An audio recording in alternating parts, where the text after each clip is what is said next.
നമസ്തേ നമസ്തേ കഥകളതിസാഗരത്തിലേക്ക് സ്വാഗതം. ഇന്നത്തെ കഥ 1000 കൈകളുള്ള കാർത്തവീര്യ അർജുനൻ, അതാണ് മുഴുവൻ പേര്. കാർത്തവീര്യൻ. 1000 കൈകൾ, 2 കൈയേ ഉള്ളൂ നമുക്ക്. അതുകൊണ്ട് നമ്മൾ കാര്യങ്ങളൊക്കെ ഉണ്ടാവും. കാർത്തവീര്യന് 1000 കൈകൾ വെറുതെ ഒന്നും ഉണ്ടായതല്ല. കാർത്തവീര്യൻ ഗുരുവിനെ അങ്ങോട്ട് തപസ് ചെയ്ത് പ്രസാദിച്ച് ഗുരു ചോദിച്ചു, എന്താ വേണ്ടേ കാർത്തവീര്യന്? എനിക്ക് 1000 കൈകൾ വേണമെന്നു. ഓ ആയിക്കോട്ടെ, 1000 കൈ ആയിക്കോട്ടെ, ഗുരുവിന് പോലെ ഇഷ്ടമുണ്ടോ? അങ്ങനെ കാർത്തവീര്യന് 1000 കൈകളുണ്ടായി. കാർത്തവീര്യന് 1000 കൈകളെ കൊണ്ട് പലതും വെച്ച മാനമാടി അങ്ങനെ രാജാവായിട്ട് മാഹിഷ്മതി ഭരിച്ചുകൊണ്ടിരിക്കുകയായിരുന്നു. ആ സമയത്ത് അഗ്നിദേവൻ വന്നിട്ട് കാർത്തവീര്യ രാജാവിനോട് പറഞ്ഞു, അതെ, രാജ്യം ഭരിച്ചു മനുഷ്യർക്കൊക്കെ ഭക്ഷണം കൊടുക്കേണ്ട കാര്യം ശരിയായി. ഞാൻ അഗ്നിദേവൻ, എനിക്ക് തരണം ഭക്ഷണം എന്ന് പറഞ്ഞാൽ കത്തിച്ച് നശിപ്പിക്കാനായിട്ട് എന്തെങ്കിലുമൊക്കെ വസ്തുക്കൾ വേണം. ഉടൻ തന്നെ ഇങ്ങനെ നോക്കിയപ്പോൾ കുറച്ച് സ്ഥലങ്ങളൊക്കെ, ചില കാടുകളൊക്കെ അങ്ങോട്ട് ചൂണ്ടിക്കാണിച്ചു. കാടിന് തീ പിടിച്ചോട്ടെ, അഗ്നിദേവൻ അങ്ങോട്ട് ഭക്ഷിച്ചോട്ടെ എന്ന് വെച്ചാൽ. പക്ഷേ ഒരു അബദ്ധം പറ്റി. കാടിനകത്ത് ആപവൻ എന്ന് പറയുന്ന ഒരു മഹർഷി ആശ്രമം കെട്ടി ജീവിക്കേണ്ടതാണ്. അഗ്നിദേവൻ അങ്ങോട്ട് ഈ കാട് മുഴുവൻ ഭക്ഷിക്കാൻ തുടങ്ങിയപ്പോൾ എന്ന് പറഞ്ഞാൽ കാടിനങ്ങോട്ട് തീ പിടിച്ചപ്പോൾ ആ മഹർഷിയുടെ ആശ്രമമൊക്കെ കത്തിപ്പോയി. മഹർഷി ആകെ കോപിച്ചില്ലേ, എന്ത് ചെയ്യും ഇനി? ഈ അഗ്നിദേവൻ്റെ ഇത് കാരണം അങ്ങനെ പറ്റിയല്ലോ. ആപവൻ എന്ന മുനിയുടെ ആശ്രമം അഗ്നിക്കിരയായി. മുനി കോപിച്ചു. നിൻ്റെ 1000 കൈകളും പരശുരാമൻ വെട്ടിക്കളയുന്ന അങ്ങോട്ട് ശപിച്ചു. കാർത്തവീര്യൻ കാരണം അഗ്നിദേവന് ഭക്ഷണമായിട്ട് എൻ്റെ ആശ്രമം കൊടുത്തില്ലേ, അതിന് പകരമായിട്ട് ആപവൻ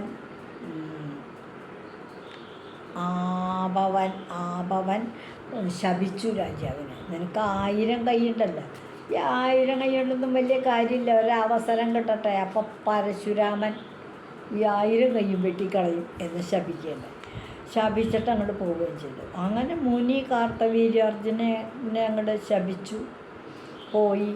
പിന്നീട് കുറേ നാൾ കഴിഞ്ഞപ്പോൾ കാർത്തവീര്യാർജുൻ രാവണനോട് ഏറ്റുമുട്ടി. രാവണൻ എന്ത് ലങ്കേശൻ, നല്ല പ്രസിദ്ധനായ പോരാളിയായിട്ട് ജൈത്രയാത്ര നടത്തിക്കൊണ്ടിരിക്കുകയാണ്. ഒരു തവണ കാർത്തവീര്യാർജുനുമായിട്ട് അങ്ങോട്ട് ഏറ്റുമുട്ടാനുള്ള കാരണം എന്താ വെച്ചാൽ, ഒരു പുഴയുടെ തീരത്തിൽ ഒരു ഹോമം നടത്താനായിട്ട് രാവണൻ അതിന് വേണ്ട ഹോമകുണ്ടൊക്കെ കൂട്ടി ചമത, പുഷ്പങ്ങൾ, കാര്യങ്ങൾ, നിവേദ്യം, പഴങ്ങൾ, കാര്യങ്ങളെല്ലാം കൊണ്ടുവന്ന് അടുത്ത് വെച്ചിട്ട് മുഹൂർത്തം വരുന്നത് എപ്പോഴാണ്, അതിന് സമയമുണ്ട് ആ യാഗത്തിന്. ആ സമയം വരാനായിട്ട് ഇങ്ങനെ കാത്തിരിക്കുക. അപ്പോൾ കാർത്തവീര്യൻ ഈ കാര്യം കണ്ടു. 1000 കൈയുണ്ട്. ഉടൻ തന്നെ കാർത്തവീര്യൻ അങ്ങനെ അങ്ങോട്ട് ഒന്നും അറിയാത്ത പോലെ താഴെ പോയിട്ട് ഈ 1000 കൈ ഇങ്ങനെ ഒരു കൈയിൻ്റെ മീതെ നിരത്തി വെച്ചൊരു ചിറയങ്ങോട്ട് കെട്ടി പുഴയെ അങ്ങോട്ട് തടുത്തു. പുഴയെ തടുത്തു കഴിഞ്ഞപ്പോൾ എന്താ സംഭവിച്ചത്? രാവണൻ നിരത്തി വെച്ചിട്ടുള്ള സാധനങ്ങൾ വെള്ളപ്പൊക്കമായി. പുഴ കീഴ്പോട്ടേക്ക് ഒഴുകിയില്ലെങ്കിൽ ഇപ്പുറത്ത് വെള്ളം കെട്ടിട്ടൊന്നും വെള്ളപ്പൊക്കം വരില്ലേ.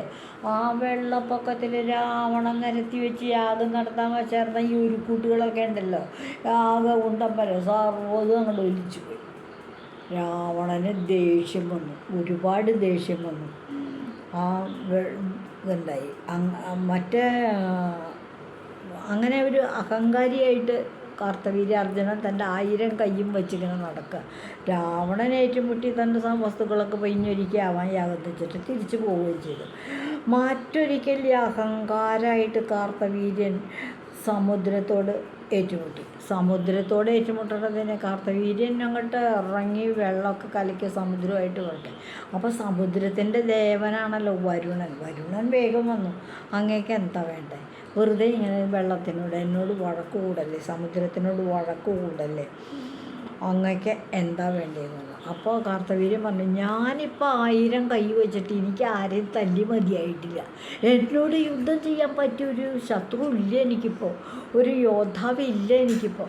1000 കൈ വെച്ചിട്ട് ഞാൻ എൻ്റെ 2-3 കൈ എടുക്കുമ്പോഴത്തേക്കും എൻ്റെ ശത്രു മരിച്ചു പോവുക. അപ്പോൾ എന്തു ചെയ്യും?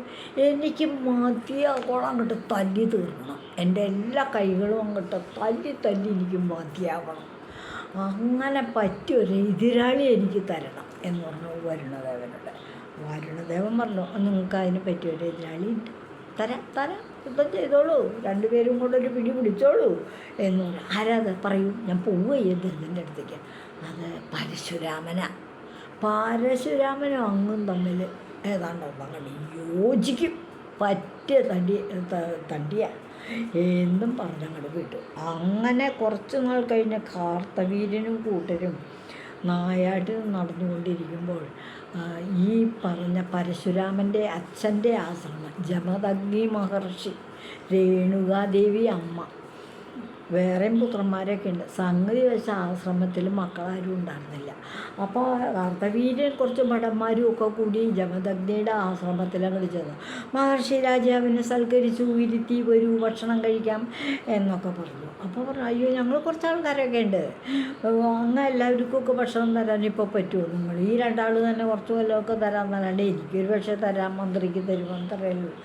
അല്ല, എത്ര ആളുണ്ടെങ്കിലും ഒരു ബുദ്ധിമുട്ടില്ല, അങ്ങേക്ക് ഞാൻ വിഭവ സമൃദ്ധമായ സദ്യ വാഗ്ദാനം ചെയ്യും, കുളിച്ചിട്ട് വരുമോ ഊണഴിക്കാന്നേ എന്ന് പറഞ്ഞ് ജമദഗ്നി മഹർഷി അങ്ങനെ ക്ഷണിച്ചു.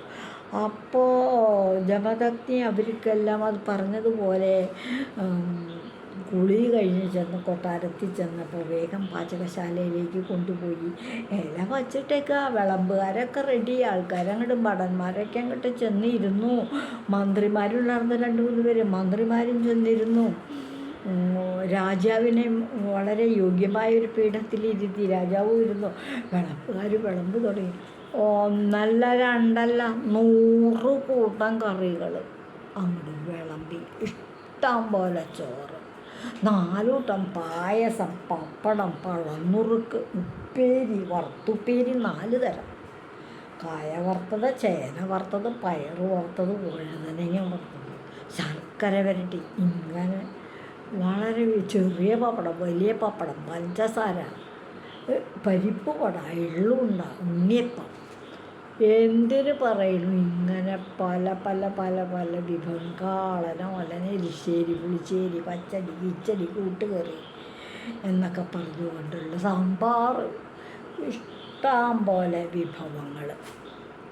ഇവർ സുഖമായിട്ട് ഊണ് കഴിച്ചു, വയറ് നിറഞ്ഞ് ഊണ് കഴിച്ച് കഴിഞ്ഞപ്പോൾ എന്തുണ്ടായി എന്ന് വെച്ചാൽ മന്ത്രി ഇത്തിരി മുമ്പേ എഴുതി. മന്ത്രിക്ക് ഒരു തോന്നൽ, ഇത്ര പെട്ടെന്ന് ഇത്ര വിഭവങ്ങൾ എങ്ങനെ ഈ മഹർഷി ഉണ്ടാക്കി? ജമദഗ്നിക്ക് അതിന് മാത്രം അവിടെ ഒരാളെ കാണാനില്ല, പാചകക്കാരെ. ഇവരൊക്കെ എവിടെയായിരുന്നു? ഇപ്പം അതേ ഒരേപോലെ യൂണിഫോമൊക്കെ ഇട്ടിട്ട് നല്ല ഭംഗിയായിട്ട് തൊപ്പിയൊക്കെ വെച്ച് വിളമ്പുകാരായിട്ട് കുറച്ച് ആൾക്കാരെ കാണാറുണ്ട്. ഈ വിഭവങ്ങളൊക്കെ ആരുണ്ടാക്കി ഇത്ര പെട്ടെന്ന് എന്നൊക്കെ സംബന്ധിച്ചു. മന്ത്രി അങ്ങനെ പെരയ്ക്ക് ചുറ്റും നടന്നു, അവിടെ ഒരാളെയും കാണാനില്ല. പിന്നെ മഹർഷിയുടെ തൊഴുത്തിൽ ഒരു പശു നിൽക്കുന്നുണ്ട്, അത്ര തന്നെ ഉള്ളൂ, നന്ദിനി പശു. നന്ദിനി പശു എന്ന് പറഞ്ഞാൽ കാമധേനു ആവാം, കാമധേനുവിൻ്റെ മകളാണ്. പല പുരാണങ്ങളും പലതരത്തിൽ പറയുന്നുണ്ട്. നന്ദിനി പശുവാണ്. അപ്പോൾ ഈ സാധനങ്ങൾ ഈ പശുവിന് എന്തോ സൂത്രമുണ്ട്, വളരെ ദിവ്യമായൊരു പശുവാണ് നന്ദിനി. അപ്പോൾ രാജാവിനോട് സ്വകാര്യമായിട്ട് പറഞ്ഞു, എങ്ങനെയാണ് സദ്യ ഒരുക്കിയെന്ന് ഒന്ന് ചോദിച്ചു പോകുമെന്ന് പറഞ്ഞു.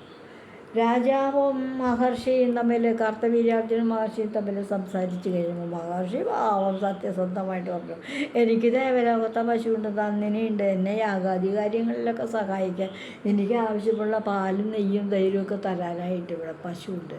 ഈ പശുവാണ് ഞങ്ങളുടെ എല്ലാവിധ ഐശ്വര്യം. നിങ്ങൾക്ക് അപ്പം ഞങ്ങൾക്ക് ഇത്ര പെട്ടെന്ന് അങ്ങ് എങ്ങനെ സാധിച്ചു? ഞാൻ നന്ദിനി പശുവിനോട് പറഞ്ഞു വിഭവസമൃദ്ധമായ ഭക്ഷണങ്ങൾ. അപ്പോൾ അതെങ്ങനെയത്?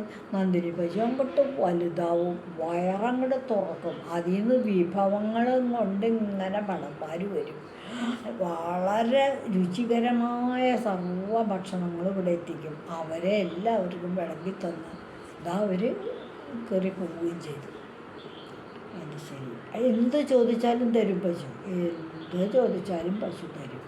ശരി, ഇതൊരു ദിവ്യമായ പശുവല്ലേ? അതെ, ഈ ദിവ്യമായ പശുവിനെ രാജാവിന് അവകാശപ്പെട്ടതല്ലേ? അങ്ങെന്തിനാ ഈ വെച്ചോണ്ട് എന്താ ഈ പറയണേ? ദേവലോകത്തെ പശുവിനെ എനിക്ക് തന്നേക്കണതാ, ഞാനിവിടെ കൊണ്ട് നിർത്തിക്കുന്നത് അതൊന്നും പറഞ്ഞിട്ട് കാര്യമില്ല, ഞാനിപ്പോൾ ഇതിനെ കൊണ്ടുപോവുക എന്നും പറഞ്ഞ് എന്തിനു പറയണു കശപിശയും ആ പശുവിനെയും കിടാവിനെയും കൊണ്ട് അങ്ങോട്ട് കൊണ്ടുപോയി. പിന്നാലെ പശുവിനെ തരൂ, ഞാൻ തരില്ല എന്ന് പറഞ്ഞ് ജമദഗ്നി പുറകെ ഓടി കിടാവിനെ മേടിച്ചിട്ട് വരാനായിട്ട്. അങ്ങനെയായി കഴിഞ്ഞിട്ട് എന്തിനു പറയും, അങ്ങും ഇങ്ങുണ്ടായ യുദ്ധത്തിൽ പരശുരാമൻ്റെ മന്ത്രി കാർത്തവീര്യാർജുനൻ്റെ മന്ത്രി ജമദഗ്നി മഹർഷി തല്ലി കൊന്നു.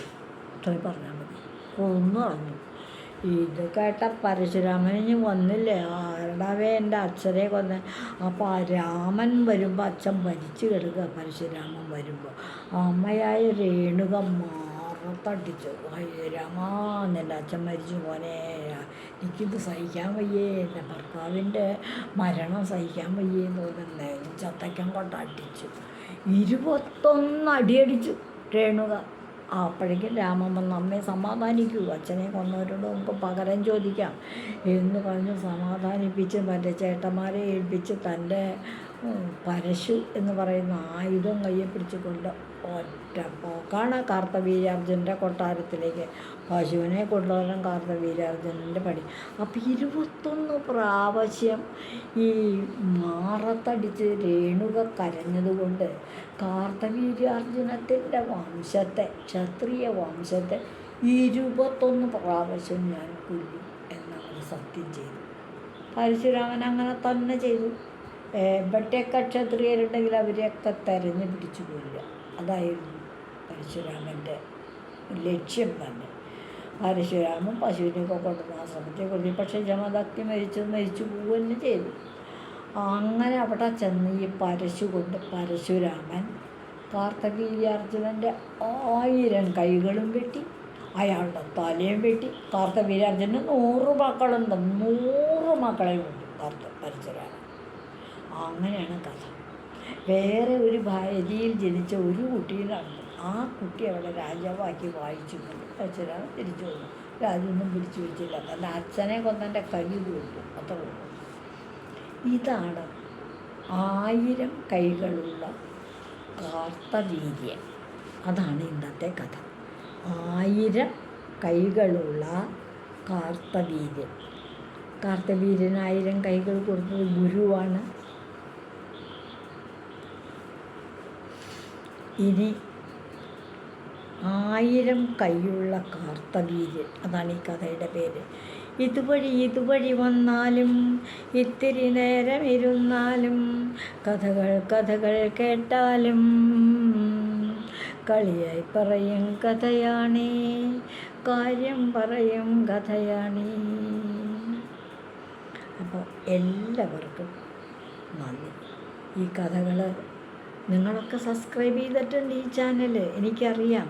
പക്ഷേ കൂടുതൽ പേരെ ഈ ചാനലൊന്ന് പരിചയപ്പെടുത്തി കൊടുക്കും. ഒരാളെയെങ്കിലും നിങ്ങൾക്ക് പരിചയപ്പെടുത്താൻ പറ്റില്ലേ? നിങ്ങളുടെ സുഹൃത്ത് വലയൊക്കെ വളരെ വലുതല്ലേ, ഒന്ന് പറഞ്ഞൂടെ? പണച്ചെലവൊന്നുമില്ലല്ലോ. അപ്പോൾ എല്ലാവർക്കും നന്ദി.